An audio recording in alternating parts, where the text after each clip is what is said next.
Welcome back to the Grazer Gear YouTube channel. In this video, I want to walk you through, we just put in a 6,000 foot run of 2-inch black poly pipe. So I'm going to walk you through how we did that from start to finish. It's a pretty fun little process. We're in Texas, so we're not really burying it. I'm probably going to get a bunch of people that wish they were in Texas at this point, but we don't really have to bury it for the winter. The reason we want to bury it is it's for the summer, actually. Keep the waterline cool. Follow along on this. If you have any input, I'd appreciate if you leave it in the comments. I love to get input on this stuff. I'm always trying to make things better. So if you can think of a way to make it better as we go through here, drop it in the comments. So starting off, we did decide that we want to bury this, as I mentioned. It's going to be about 4 inches deep, though, if that. So I'm going to show you how we went along and did that. It's going to be pretty quick and simple. We really tried for speed on this project, just get it in quick and get it operational quick. So let's jump right in and I'll show you all the steps and the processes in installing this waterline. I didn't want to go and run a trencher for a mile straight. So what we did, I got in the maintainer, the motor grader for the road, and I just set my blade at a good angle, and I cut myself about a 6 to 9 inch deep kerf here. So we're going to run this pipe out and drop it right in the edge of this kerf, and it'll sit probably total about 3 inches below the soil surface. And then we'll run the maintainer back down here and kick our berm back on top of it and build up a little berm right on top of that pipe. It'll sit total probably 6 to 8 inches below the soil surface once we have our berm laid back on top. So we're going to do that, and then this is going to eventually become a fence line, and we're going to put a fence line right on top of this water line. Keep it protected, keep all the water points protected, all of that. It's a little bit more work, but maybe an hour and a half on the motor grader to cut this ditch, and then maybe another hour to cover it back up. So not too much more expensive to keep it a little bit more protected and a little bit more freeze proof, as much as freeze proof gets here in Texas. So that's what we're working with. We're going to go ahead and wind out the pipe right now.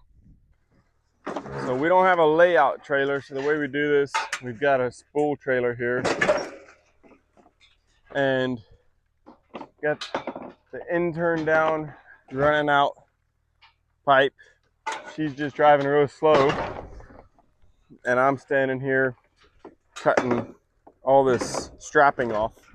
Now we have all the pipes spooled out. We've got two 2,000 foot spools, and then we didn't have enough of the 2,000 footers, so we end up doing 4 500 footers.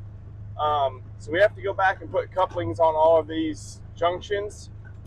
You have a lot of options for coupling this poly pipe. We're going to do Polymates. It's just a stainless steel thread-on coupling. The best way to do it, and the way I usually would do it if I was doing this for a project or something like that, would be a fusion coupling. We're going to do one of those where we tie it in permanent, but the rest of this we're planning to take back up. So we're going to do these stainless steel Polymates. I'll show you that in a second. If you're doing the barbed insert couplings with hose clamps and you heat it up and slide your barbed coupling in, just go ahead and hang it up. Just kick off your boots. You're wasting your time. Those things are useless. Anytime this pipe moves, they're going to leak, they're going to pop out. It's just a waste of time, so don't do that. The fusion couplings are the best. These Polymates are second, but I would still only use them in a temporary water line. But we'll go ahead and throw these couplings on. I'll show you what we got. All right, so here's our end. You can see right here, I put a little nick in that right there, just to let me know how far in to suck this. So that's sucked in all the way up to about here, and this Polymate actually feels warm from the friction of it. So this is a Polymate down to a 2-inch normal pipe thread, 2-inch coupling, 2-inch male adapter with a bushing down to a 3/4 inch, or 1 inch rather, I'm sorry, 1-inch plug. So we can come in and put a Plasson valve right here if we need one on the end ever. And we can also come off it with a 1-inch line going back into the next area if we need to also. So the reason we're doing this is it's temporary. We're gonna pull it back apart probably at some point. But if we do need to add anything on, we just pull this coupling thread right onto that. We're set and ready to go. So we're gonna go ahead and pull the slack out of this now and go up and keep splicing as we go up the line. Okay, so down here where we're tying 2 pipes together, we're gonna use this Polymate. It's for 2-inch. So the way this works is it's just got a bit of a flange to it on either end, and it's reverse threaded on one side. So one side is normal, one side's reverse. So this slides right in the middle of the 2 pipes, and as you crank on it, it sucks them both in towards the center. So you want to suck in about 1.5 inches of pipe at least, and this makes a real nice watertight, super easy. It can be kind of tricky to get it together, but as far as a splice goes, this is a pretty quick and easy splice by Polymate. It also makes it really easy to see when we're winding it back up where our 2,000 foot spools are and where our 500 foot spools are. The one thing about these Polymates is you have to start them just a little bit before you get too far along. So you go ahead and start just a little tiny bit of a thread like this. And once you get one side started, just a little bit, maybe a total of 3 turns at the most, you come in and you start the next side. But you want to be really careful that you get a nice clean square cut. If it's real crooked or anything, it's going to be pretty hard to join it in. It's going to want to pull sideways like this. You can do it, it's just a lot trickier because it's going to want to grab on that bottom side first and pull it in.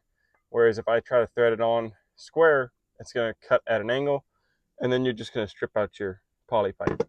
But you want it nice and even all the way around, as even as possible. So this pipe needs to get pulled down a little bit more right here. You just got to kind of use your judgment there, but twist it up on there and then go ahead and add in your second piece. You can also warm this pipe a little bit if it's too hard to get started. You can also oil or grease or something these threads to make it a little bit easier, but there's a lot of friction going in there and it seals up really, really well. But that's kind of the basic idea. You want square cuts. You don't want a real crooked cut like that. So just a little tip there on the Polymates if you ever do use them. All right, so here's a Polymate that's all done up. Both sides have been done.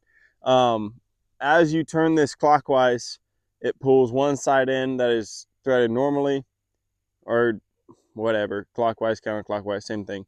It pulls one side in threaded normally, and then because this side threaded reverse, it pulls this side in also at the same time. So you just have to spin this and it sucks in both sides like a turnbuckle. I use blue tape on these. I put this out about 2.5 inches. So we've got a good 1.5 inches of pipe up in this Polymate coupling. Now this is looking down the line, and in order to get this Polymate lined up right, this 2 inch is really hard to wrangle. If you're doing it like a 1 inch, it's a lot easier. But what we will do is, this is much easier with 2 people. If you're doing this by yourself, it's miserable. But what we'll do is we'll pull up and get this nice and straight. You have to do this with any kind of coupling. You have to kind of finagle this pipe in order to get it good and straight where you're lining it up together. And once you get it good and straight, you can go ahead and crank that coupling on there. If you're doing a fusion coupling, you can go ahead and cut your edges and your bevels and all that good stuff. So just a little note on lining up your poly pipe. All right, here's an example of where we had to use an excessive amount. This side was really stiff, and so we had to bring out a lot of pipe outside of the way in order to get these 2 lined up. So the intern's up here. She is going to go ahead and tie a pipe hitch like what we do for our fast lines. I made a video about that. Super simple knot. She's going to go ahead and tie that up at the next coupling and just give it a little bit of tension and pull this all out so that we don't have any slack in this line. So I'll record that and stick it in here as well. But that's how we get this pulled out once we've got it all coupled together and it's good and tight and strong. All right, now just a couple of notes as you're tensioning this pipe and getting all the slack out. You don't want to make it too tight. If you make it too tight, it'll pull back out and it'll yank your end down, or it'll break your PVC pipe where you've connected it, or your coupling or whatever. This pipe thermocycles a lot, especially in the sun. If it's buried a little bit, which is part of the reason we're burying this one just like 3 or 4 inches, if it's buried a little bit, it minimizes that. But if you leave this out in the sun, it's going to thermocycle a lot, and it'll pull, I mean, feet between 30 degrees and 80 degrees. It'll change feet in length, especially when you're dealing with 6,000 feet of it. So don't pull it too tight. That's tip number 1 that I can give you. Here's tip number 2. If you need to turn a corner, we got a 90-degree corner right here we need to turn, and we want to come from this side. Drive in some posts. These are fiberglass posts, and then it's sleeved with a piece of pipe that can spin. So as we pull tension across it, it just spins on those pipes. And I think we put 5 pipes on this turn, and you can pull around this without gouging up the inside of your poly pipe. These will just spin real easy. If you're gonna pull long distances, you need to get them where they spin extremely easy. I don't really recommend pulling super long distances around these corners, but I've pulled pretty good lengths with no issue at all. So that's a tip. I've never seen anybody else do this. It's kind of one of my harebrained ideas, and it worked. So I don't know. I think a lot of people have done it. It's just something I never saw. So definitely a good option. It's all in your pipe spacing though. If you need to turn a real sharp corner, you're gonna have to put a lot more of them and make sure it spins a lot freer, or you'll kink your pipe. And once you kink this stuff, you've got to cut it out and put a coupling in, because it's not good to kink that pipe, especially the big thick 2-inch stuff.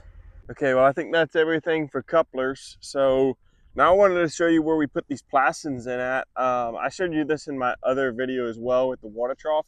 So this is a Plasson valve. There's a female side, and then there's just a male side. Plugs in right there, and it's like a air coupling, but for water. So it's an instant valve.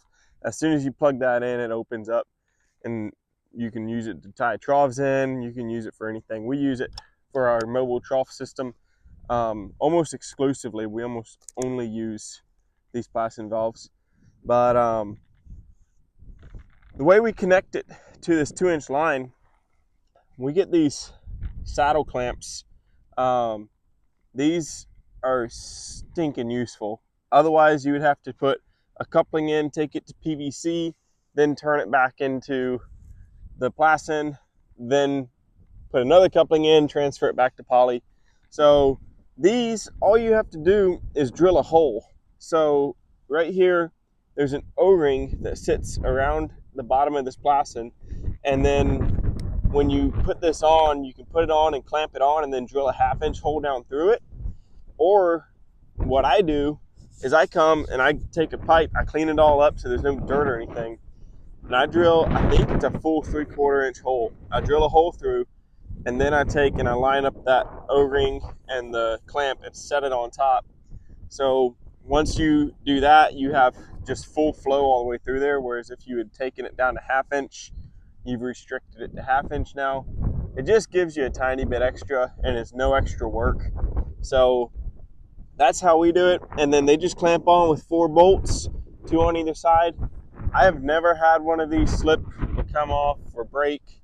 They're super durable and super easy to use. So this is what we did for all of our water points. I think we put 5 or 6 water points on this line, and this is how we did all of those. This is how I do almost all my water points now, is just these saddle clamps and the Plasson valves. This one's got a little bit of a leak. I didn't Teflon it. I just stuck it in there because I was in a in a pinch, and I didn't have my Teflon, so a little bit of a leak, but that's not the Plasson's fault. Okay, so now that we've got all the couplings in place, we've got the end terminated into a Polymate and a plug, we've got all of our Plasson valves stuck in, we're going to tie in to our existing PVC. So this is where we're going to do that fusion joint. It's actually my first time doing one of these. It's not real pretty, but let's take a look at that real quick. All right, so here's our fusion joint. In the past, I've done a lot of these that were butt fusion. I haven't done this coupling fusion before. So the butt fusion, the way it works is you stick two pipes in a jig and squeeze them together. This one, you actually have a coupling that you melt on there. We got it done, no leaks, but haven't done that before. So this whole piece is something that you buy. It's a I forget what they call it. They call it a transition or something like that. But it's welded on here to the poly, and then this is just normal pipe thread and a coupling. So we've got this piece on, that's plugging into our supply line. So the last thing that I mentioned is how much this pipe thermal cycles, how much it moves. So what we do right where we tie in, a foot, 2 feet from where we tie in, I took and drove two T-posts and tied this pipe to them super strong so that it couldn't pull right here. And then we also, the other guy came in and covered it for 500 feet about, so that anything here close would not pull. So that's our strategy. That's what we're trying to do. Okay, so that's how I do my temporary water lines. Very similar to how I do buried water lines as well. Different sizes of water lines. It's all very similar. But this line will hold up really well. I could do a permanent line this same way and it would hold up pretty well. The only thing I would change on a permanent is putting a fusion joint in rather than those poly couplers. But I hope that's helpful. I hope this video is informative. I hope it gives good input, and I hope it adds value. Thank you guys for watching all the way to the end. If this is helpful, and if it did add value to you, I appreciate if you subscribe. And if you know somebody else that's about to build a water line, send them this video. let them look at this. Maybe they'll get some ideas. Maybe they'll tell me everything I'm doing wrong, because I've not gotten this ironed out perfectly. But pretty quick way to build waterline, pretty simple way. Another thing is, if you or anybody you know is building waterline, I do offer that. So if y'all need an extra hand building a waterline, or you need somebody just to come in and handle it, you can get in contact with me through my website. But hope this was helpful. Y'all keep ranching.